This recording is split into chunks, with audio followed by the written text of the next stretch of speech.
Hello les pandas, aujourd'hui nous allons commencer le deuxième chapitre sur le thème de l'Active Directory. Nous allons voir une vue d'ensemble d'un contrôleur de domaine.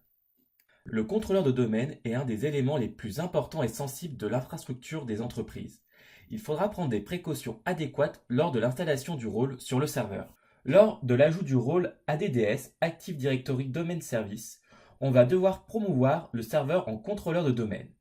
Une fois promu, il sera le cœur des requêtes à la destination du domaine, c'est-à-dire que ça sera ce serveur qui permettra les identifications des utilisateurs comme des accès aux données de l'entreprise.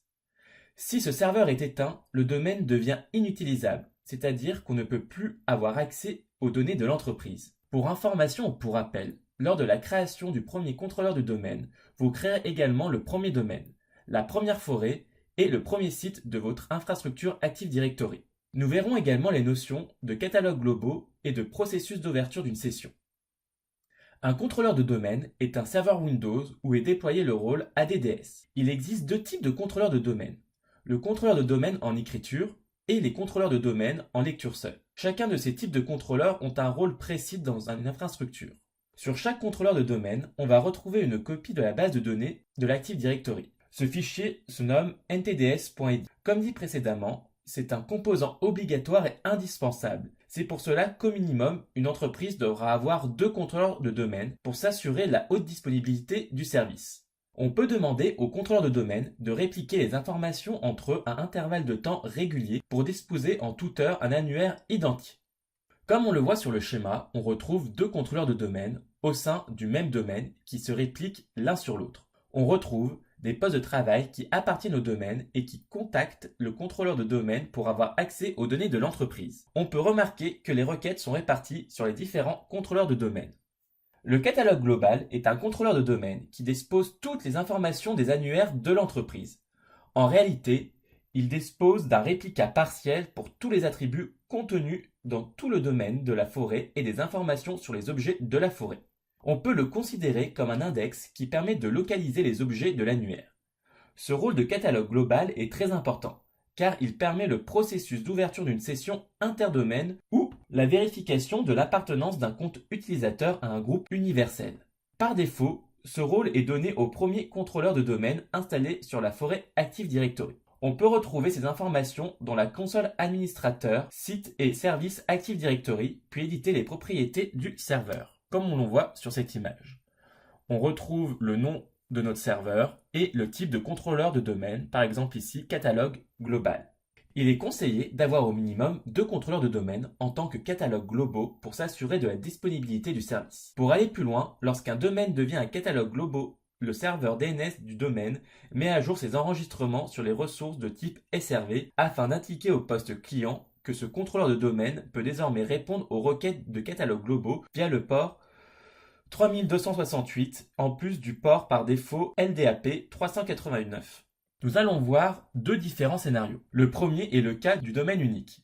Pour ce cas, il est conseillé d'activer sur tous les contrôleurs de domaine le rôle catalogue global. L'impact va être très faible sur les performances du système et permettra par la même occasion une redondance du service. Pour les multidomaines, en règle générale, il y a différents emplacements géographiques. Pour les multidomaines, en règle générale, il y a différents emplacements géographiques. Pour ce cas-là, le réseau doit être hautement disponible pour que le contrôleur de domaine A puisse contacter un catalogue global situé sur un site B. Microsoft conseille de définir un catalogue global au minimum par site lorsqu'il y a une centaine d'utilisateurs, ce qui permet de réguler le réseau entre deux sites car il y a plus d'utilisateurs et plus de requêtes. Il faut bien penser au positionnement de ces catalogues globaux pour éviter d'avoir une liaison lente. Pour résumer, le catalogue global va permettre de faire des recherches sur les objets dans la forêt, de la résolution des noms principaux des utilisateurs grâce à l'UPN, avoir des informations sur les groupes universels et enfin de faire la vérification des références d'objets interdomaines. On remarque que c'est un point central d'un environnement contenant plusieurs domaines, car celui-ci fait le lien entre tous les domaines de la forêt. L'Active Directory permet de gérer l'authentification de la gestion des droits d'accès dans le domaine. Pour faire cela, le contrôleur de domaine va utiliser des ACL, Access Control List, et un protocole de communication comme NTLM ou Kerberos. Pour information, Kerberos est le protocole d'identification par défaut de Windows. L'authentification consiste à vérifier si le mot de passe et le nom de l'utilisateur est correct. Il vérifiera également le nombre de tentatives de connexion au domaine. Pour renforcer la sécurité, Windows utilise le protocole Kerberos en version 5. Ce protocole va utiliser un système de tickets, appelé jeton ou token en anglais, et un processus de clés secrètes protégées avec un cryptage asymétrique. Un utilisateur membre du domaine peut accéder au réseau de l'entreprise. Pour cela, au moment de l'authentification, l'ordinateur va demander un ticket d'accès qui sera valable durant toute la session ou connexion de l'utilisateur sur l'ordinateur. Avec ce ticket, l'utilisateur pourra accéder aux données de l'entreprise en montrant ce ticket valide. Kerberos se repose sur un client installé sur les ordinateurs et sur le contrôleur de domaine. Sur le contrôleur de domaine, on retrouve le KDC, Key Distribution Center ou centre de distribution de clés.